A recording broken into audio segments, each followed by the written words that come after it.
It may have only been just last year that we got Beer Bongs and Bentley, but Post Malone has already released a brand new album. That is Hollywood's Bleeding, and it's quite an album at that. 17 different songs, so let's get into it.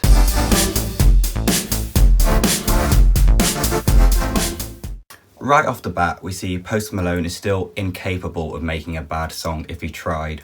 Granted, not every song on the album is a #1 hit record, but there's not a single song on there that I particularly dislike, and looking from other people's comments and reviews, doesn't seem to be anyone else that thinks that way either.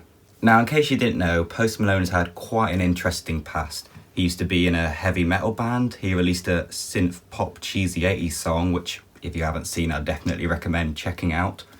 And all these different styles and influences from his past are all coming to a front in this new album, and it really shows and it really pays off. In the past, he said he doesn't want to be a rapper. He says he just wants to make music.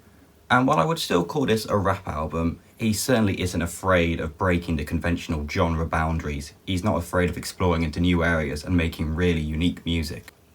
And that's just shown in the featured artists in this record, which include Hazley, Ozzy Osbourne and Travis Scott, plus quite a few more. He's also said in the past he doesn't like to deliberately try and make a hit music song. He likes to mess around, he likes to make what he makes, and I think that's really paying off for him. It gives him his unique style, the way it doesn't fit into normal conventions. It helps him stand out. And when an artist loves what they do, they put their all into it, and it pays off for them, and it pays off for us, the fans. The lyrics have always been a strong point for Post Malone. Granted, he's also had his fair share of cheesy lines like popping pills, having sex, etc. All the money he's earned and flexing on his fans. But when he wants to do an emotional song, he can do it well. He's done it in the past, and he's done it great on this album. Some of the lyrics are like something out of a mid-noughties emo band. I think that's partly why people like myself and many others love him so much. It's more than just background noise. People have an emotional connection to his music. It makes you feel something, and that creates a deeper connection, and it makes you appreciate it and love it a lot more, and he's nailed that again with this new album. In general, I'd say he's taking this album a bit of a softer and a bit more of a poppy direction than he has in the past, but this is such a diverse album, I can't really sum up the whole record with a few lines. So I'm going to go through some of my personal favourite songs and just say what I like about them. But that being said, there is 17 different songs on this one album, so we're not going to be able to cover all of them, unfortunately. The other week we got the first single from this new album, Circles. I do quite like that song. I feel a bit of an indie influence in there. I love the soft, chilled summer vibes I get from that song. Staring at the Sun is another good one. It's nice and relaxed. It's got a bit of a sing-along vibe to it. It's a good fun synth pop song that makes for nice, easy listening. Allergic is a good bouncy pop song that's almost reminiscent of like your old classic boy bands in some parts.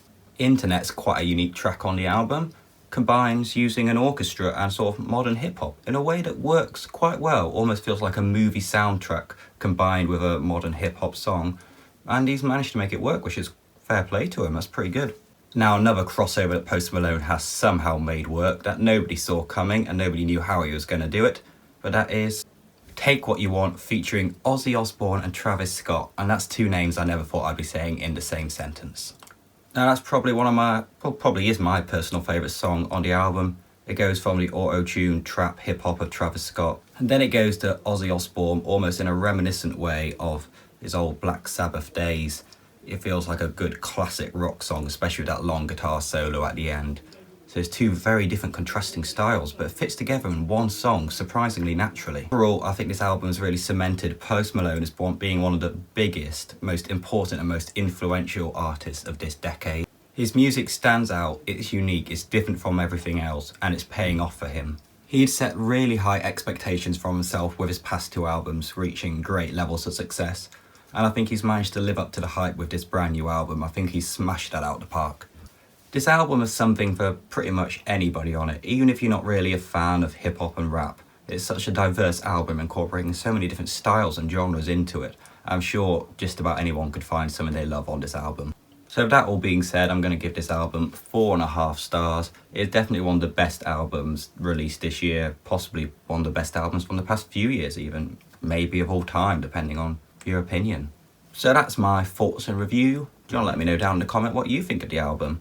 And while you're clicking around on YouTube, you want to click like and subscribe, would mean a great deal for me as we're now pushing towards 1,000 subscribers, and we have got a long way to go yet. And as always, I'll see you in the next video.